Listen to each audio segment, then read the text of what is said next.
যোৱা পৰহি মই ফেচবুক লাইভত এটা কথা উল্লেখ কৰিছিলোঁ যে অসম চৰকাৰৰ তৃতীয় আৰু চতুৰ্থ শ্ৰেণীৰ যি পৰীক্ষা হ'ব তাত আমি লোকসেৱা আয়োগৰ আৰ্হিত প্ৰিলিমছ আৰু মেইনছ আমি অনুষ্ঠিত কৰিম।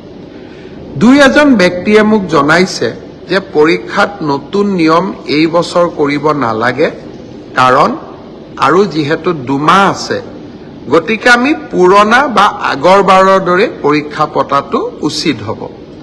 আমাৰ চৰকাৰখনে সদায় ৰাইজৰ কথা শুনিবৰ বাবে চেষ্টা কৰে, কাৰণ আমি বিশ্বাস কৰোঁ লাও যেনেকৈ পাতৰ তলত থাকে, চৰকাৰো ৰাইজৰ তলত থাকে, ৰাইজৰ ঊৰ্ধত নহয়।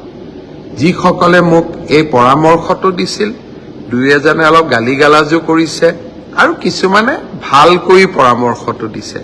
গালি গালাজ কৰা সকলকো মোৰ মৰম জনাইছোঁ আৰু ভালকৈ কোৱা সকলকো মোৰ সন্মান জনাইছোঁ।